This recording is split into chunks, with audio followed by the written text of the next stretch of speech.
Hello, everyone, and welcome to Week at Sports. And we're doing some Lions talk. There's been some rumors throughout the week, some stuff that has happened. So overall, we're going to go over some new things that have happened this week. Starting earlier, we'll go over a couple guys that apparently the Lions did reach out to, just didn't make a deal with. That was Jonah Jackson and Josh Reynolds. Apparently reached out, not enough money for them, and they didn't stay. Good riddance. Get rid of them. Josh Reynolds was Josh serviceable. Reynolds cost us a Super Bowl. Yeah, being like everybody else with that, saying that he cost us a Super Bowl. One bad game. Well, he played him really, and really our well. coach cost us that. He played really, really well through his time. So I don't know why people get on him so much. He did. But, He did play well. we'll see what he does. That game, he was pretty steady. But like I said, that's what Holmes does. Holmes is not overpaying for people. It's the first time in my lifetime that we've had a GM like this. Yeah. He has a certain plan. He sticks to it. And for good or bad, you want to complain, at least this guy has a plan. He tried and he's going to stick with it, and we got to get used to it and just live and die with it. We came close last year. We should have been in the Super Bowl. So you blew it. You blew it. What are you going to do? I mean, you can't complain with what he's done. So if he thinks that we can find somebody in the draft or in free agency that can, we signed DPJ, and if he can be just as good, who knows? Yeah. I mean, yeah, they talked with him, but I mean, you're looking at making improvements too. I would say potentially we did make an improvement on the offensive line, and then maybe we will end up making an improvement wide receiver wise, because in the news right now, apparently we're interested in Tyler Boyd from Cincinnati, and I would say that is an upgrade. Boyd is a decent wide receiver, yeah. It would be a good wide receiver 3. Not an upgrade, every bit as good, or if not better. I think he's younger. So he's been in the league 8 years. I think it's very possible. He's about 30, maybe we think about, but I also wouldn't be surprised if we draft another wide receiver. Right. Would not be surprised at all. Other things that have made it out of this week, Cam Sutton did turn himself in. So he has been found. He is alive. The right side of that. He's alive. He's alive. We wouldn't have to worry about that. They reduced his sting down to a misdemeanor. So apparently the woman he's, had children with is not wanting this to get too crazy. Well, good for him. I don't think he'll do jail time. But he is definitely going to be in some trouble. I mean, he's still probably going to end up. He probably still end up getting a suspension of some kind once everything goes fully through. But I don't think, like I said, he's going to be back. No, he isn't going to be back. Lions, he's not going to be back. I don't know if he's going to play football this year. That's not the most important thing. Getting his head back on straight. I'm never going to justify what he did, but it's you don't know a person's life. Yeah. And apparently his, the woman he did this to does not want him punished too severely if this has been dropped to a misdemeanor. Yeah. And they're trying to work things out. So leave him alone. Yeah. Let's hope they work it out. Other news around the Lions, we did sign a backup quarterback to be backup with Hendon Hooker. We're bringing back Nate Sudfeld off of his Is that injury. why I saw that video on my thing where Nate Sudfeld sucks? I saw I couldn't understand them. Why are they doing this? He's probably just there to be that third QB. Oh God! Right, just be in the room. Once you get the QB3, it don't really matter who you have. You're not going to have some star as your QB3. You got to have a QB3 anyways. You got to. I'm just saying. Be on the practice squad. What amazing guy would you expect to be your third quarterback at that point? You just got to put someone in there. I just didn't understand that video. Some guy, I saw some Lion video, and they didn't really pay attention. Nate sucks. Other news that come out this week, we might be losing our top backup tight end.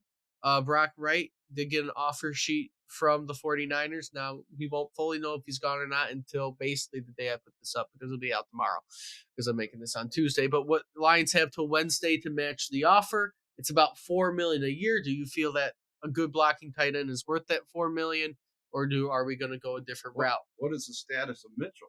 Well, so I think the thing with Brock Wright is he is probably our best blocking tight end. Oh, okay, yeah, all right. Sure. I think that's why you might not want to let him go. Mitchell's going to be a good tight end too offensively, catching the ball, but I don't know how his blocking is.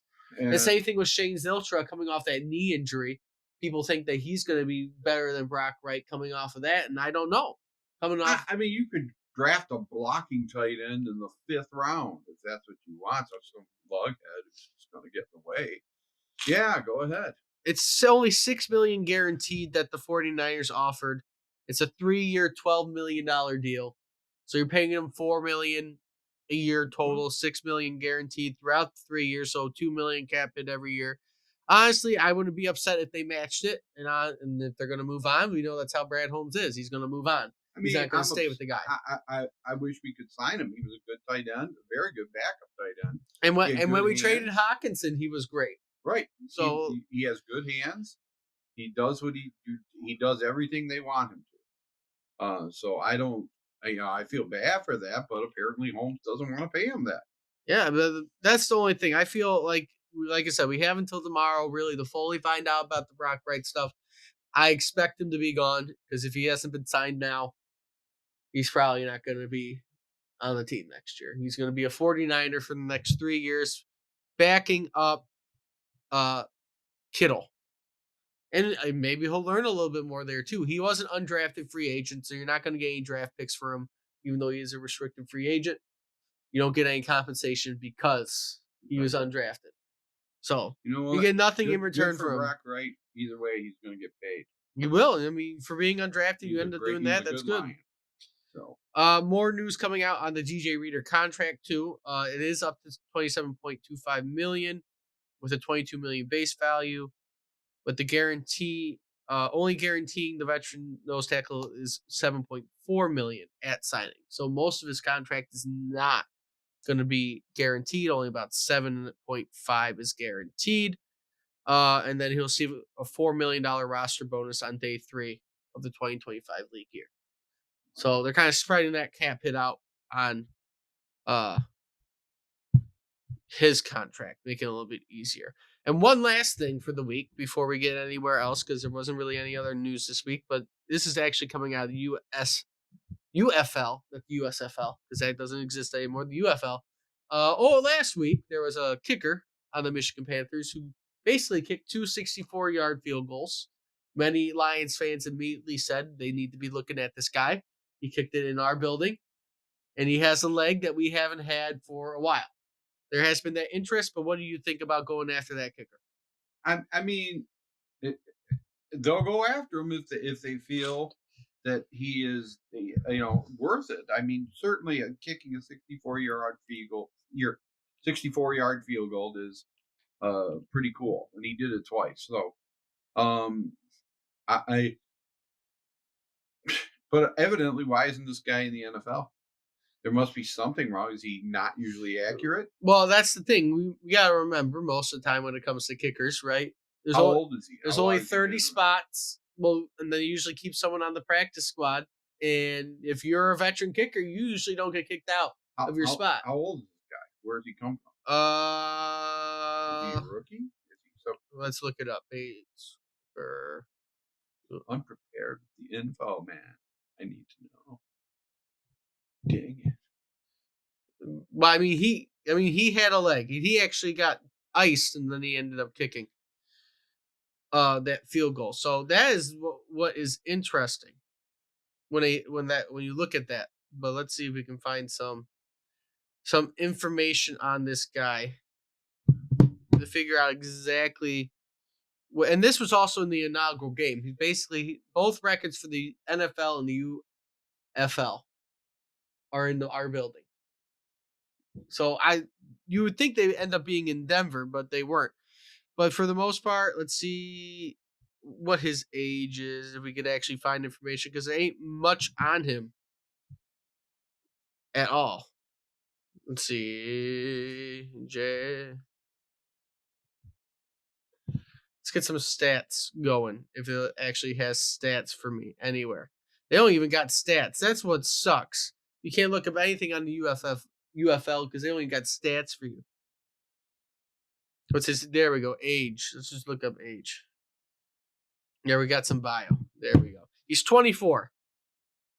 Oh, so then he's been around for a little bit. I mean, he's been out of college for a little bit. He went to Arkansas, and he was undrafted. There must be a reason, unless he's greatly improved over the last 2 years, why somebody hasn't signed a guy who can boot it that far. Yeah, that's what I'm saying. So basically, he just is starting. Like most of the time, there's even somebody who was on TikTok who's in the UFL right now kicking because he could kick distance. Okay, So like they he's going to have his ability to do something good with sure, his career if he can keep on kicking like that. right. I have more faith in that than I do in the butts guy. Oh, the guy, So he's 25. He played at Central Arkansas before transferring to Texas State in 2020. And then he joined the football team as a kickoff specialist. So he was only doing kickoffs for the most part. It seemed like in college. yeah, I mean, we learn more about this guy. Maybe he never thought of himself as a kicker. Maybe he was a soccer player who just boot the shit out of the ball and So yeah, and, 20. and decided, hey, maybe I could be a kicker. And He he's was kind of a he late started as bloomer. he was a soccer player who played at Central Arkansas before transferring to Texas State. So he was a soccer guy. Yeah, I mean, So maybe, and maybe one day he figured he kind of discovered he could boot the football along that ways. So I mean, who knows? Maybe this be one of those diamonds in the rough that you just say, hell, if anybody can do it, it's a kicker. I yeah. mean, that yeah, who knows? That's a weird. That sounds like a pretty cool story. So we'll see where this goes. Maybe he will be on the Lions kicking team next year, replacing Badgley. Maybe not. We'll see what ends up happening, At but it's least give him a possible. shot. Yeah. But let us know what you think down in the comments about all the recent news, rumors, all that fun stuff. Should we get that guy as our kicker? All that kind of stuff. Remember to share, like, and comment on the video. Until next time, see everybody soon.